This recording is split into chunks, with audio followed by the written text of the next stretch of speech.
Hi everyone, I'm Kim Fegadel and I'm a nationally certified school psychologist. Today we're going to be talking about something that's very important to many of our students, especially our adolescents, and that's social media. We're going to be exploring basic information about these types of apps and platforms and how to use them safely and appropriately.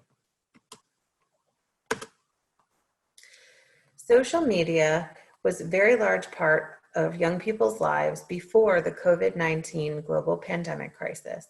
However, in this time of physical social distancing, many of us, including our students, are reaching out online more to be able to stay in touch with friends and family. Social media allows us to share. It allows us to share pictures, comments, updates, videos, pre-recorded and or live, music, and many other things. So we all know about Facebook, which was especially popular with my generation, but what else is out there? Young people are on other popular platforms such as TikTok, where you can stream short videos, Instagram, which is mostly pictures, but also with captions and also short video reels. WhatsApp, which is internet messaging and calls, Kick, which is another chat app, Twitch, which is a streaming site for videos, especially gaming, Snapchat, which is picture sharing and disappearing pictures, as well as fun filters, Twitter, which posts short updates, but also has direct messages, Discord, which is another chat site, which mainly used to be gaming related, and then multiplayer games that have chat features such as Roblox, Minecraft, or other multiplayer games. And this is by no means an exhaustive list. This is just a few of popular platforms, but there are many more and there's always new ones popping up. So what do we as consumers and parents of young consumers need to consider as we use these platforms to connect with others in cyberspace? It seems like there's always another new app, and it makes it feel kind of daunting to try to keep up. However, as apps come and go, many of their features remain the same. By learning the main features of many apps, we can have a starting place for any new app that we happen to encounter. Common Sense Media is one website among many that has guides for individual apps and platforms. Some of the links are in the end of this presentation to some websites that have some of these individual guides and other tips for staying safe online in general. So when we download a new app, the first thing we want to check is the privacy settings. Location sharing.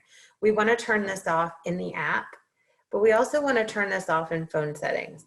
And that allows us to make sure that people aren't finding out where we are or where our students are. So if you upload a picture to Instagram, it won't have that little thing at the top that says where the picture was taken. Same thing in Facebook and same thing in some of the other apps. So you want to make sure you're turning it off in the app and then also in your phone settings. Check the settings in each app to ensure that only people that you want to see your content will be able to access it. This is going to look different in each of the apps. However, some of them are very intuitive. You'll be able to just find it. You may need to go to one of the guides that I mentioned before, which are linked at the end of the presentation. But you want to make sure that only your friends, people you know, are able to see what you're posting.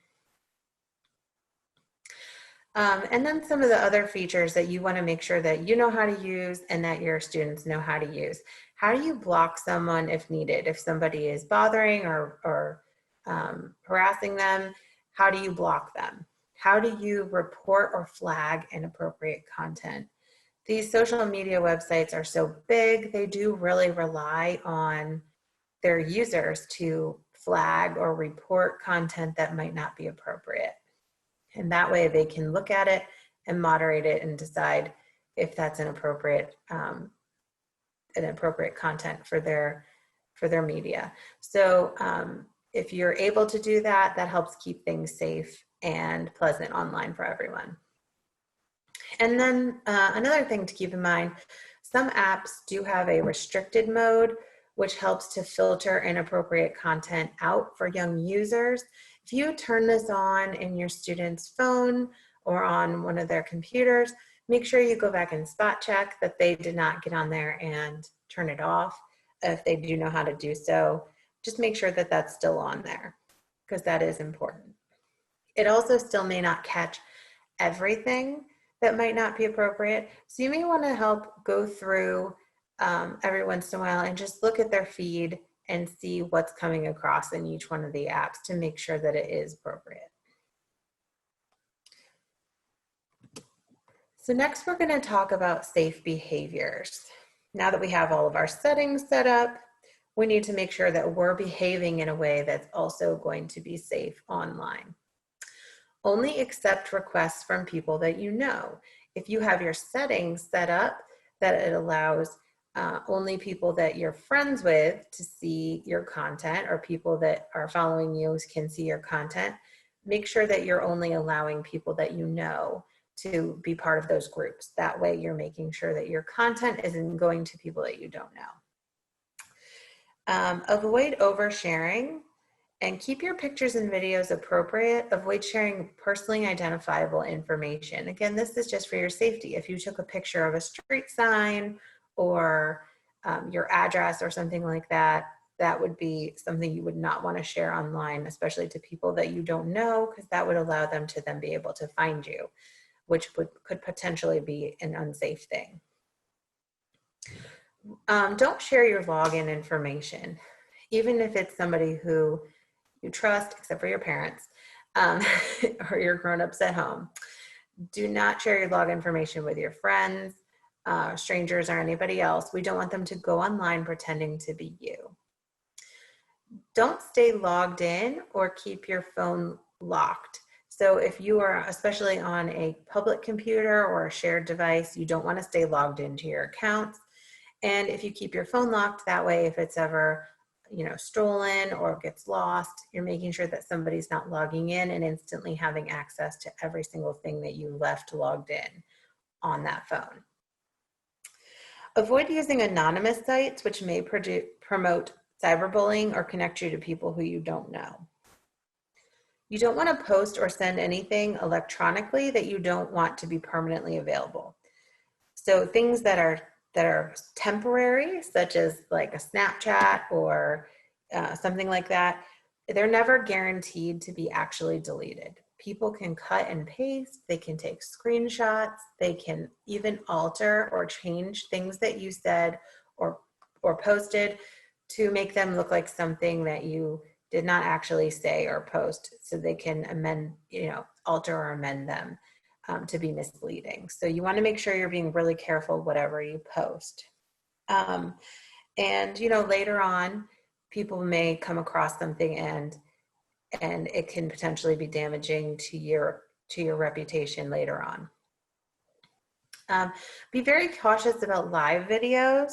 Not only do you not know what is about to be shared in a live video, anything could happen. If you're the one sharing, you do not get the opportunity to edit out something that you would rather not share. Sometimes we take a video and we have an opportunity to think about it, and then we decide maybe it's not such a good idea if I post that. If you're live, you do not have that opportunity to change your mind about what you're about to post because you're posting it live. So it's always a good idea to be able to have that time to think about, is this a good idea for me to share this, and then make that decision.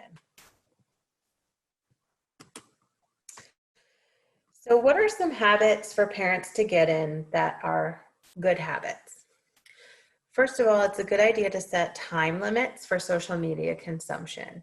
We know that social media is very rewarding for kids, and so they would spend lots and lots of time scrolling if allowed to, and it's always a good idea to kind of have times when the phones are down, such as meal times or bedtime. And one way that some parents do this is by having a charging station or something like that in a central location where everybody puts their phones during mealtime or before going to bed. Talk to your kids about in-app spending. Sometimes these things are inadvertent, especially with smaller children. They may be playing a game and then all of a sudden now they've charged a whole bunch of money to your Apple Pay. And we don't want that to happen. So consider also changing the settings on the apps or on your phone so that in-app spending is not allowed. Research apps to determine which ones are age appropriate for your child. The guides that I talked about that are linked at the end can help you to do that. And also paying attention to what ages you're supposed to be able to sign up for some of these social media sites as well. Monitor your child's use regularly and talk to your child about social media and enjoy it with them. If they know that you're also on social media and you share it with them, they may be more likely to talk to you about which types of platforms they're using, what they're posting, who they're posting with, and who they're talking to. Just having that open communication.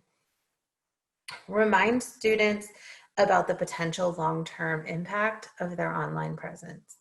So again, we know as adults that if you post something on the internet, it can stay on the internet and be very difficult to get that stuff taken down. If it's something potentially damaging to your reputation, we know that employers look online. We know that schools look online. So we want to make sure that our students are thinking about the long-term impact and not just posting things impulsively without considering how that's going to be perceived. We also want to watch out for apps that look like other apps. I know that the app stores do try to go and take down some of these apps that maybe look like a calculator or look like a clock, but are actually messaging sites or messaging apps. But it's difficult for them to keep up with that. And so we just want to make sure we're just checking anything that seems off, we're looking at. And then some of these messenger apps actually have hidden chat features, such as Facebook Messenger. For one example, there's a part on there that can let you go to some kind of hidden chat feature where that's not going to be immediately visible if you just looked at the regular chats. So it's like a second step you have to go to get to it. So some of them have these, and we just want to make sure that we know which apps have those and that we're checking. All right, so now on to good habits for students. It's a good idea for you to take breaks for other activities. We're stuck at home right now and we're not with our friends, so we understand that it's important for you to be engaging socially with your friends online right now. But it's also important to do things at home, by yourself, with families, away from screens, and just take time to, do other things. So when you're online, make sure that you're treating others the same way you would if you were face-to-face. Meaning, just because you're behind a screen doesn't mean that your words have less impact or your actions have less impact on how another person will think or feel than if you were face-to-face. Whatever you would say to them in face-to-face is how you should treat them online, and be kind, because it does mean something. If you say something that is not kind to someone else online, that's still going to hurt their feelings just as much as if you had said it to their face. Use your best judgment. Just because something is popular, such as all these internet challenges that go on, that doesn't always mean that it's a good idea. Just because your friends are doing it, just because you see lots of other people doing it and it's trending, that does not mean that it is safe. That does not mean it's a good idea. Try to think and use your best judgment to make sure that you're making good decisions.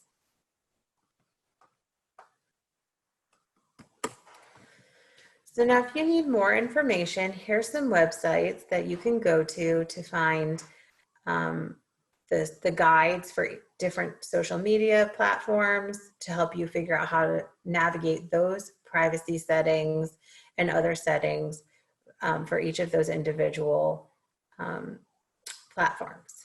So commonsensemedia.org is a nonprofit organization They have the app guides, they have general guides, and also guides for things like texting and other ways that kids are reaching out to each other. Healthychildren.org is the parenting arm of the American Academy of Pediatrics. Another nonprofit, we have internetmatters.org. And then we have CISA.gov, which is the Cybersecurity and Infrastructure Security Agency. And if you go to the Stop, Think, Connect portion of their website, there's also a lot of internet security and social media safety, internet safety articles that are good for parents and students. So thank you so much for watching this video. And if you have any other questions or concerns, you can definitely reach out to your child's school, their school counselor, their school psychologist, other staff members to help navigate all of this social media. It's always changing. We're trying to all keep up, but hopefully with the basics, we can at least have a starting place that when we come across a new app, we're able to find a guide or navigate the settings so that we can make sure that things are safe.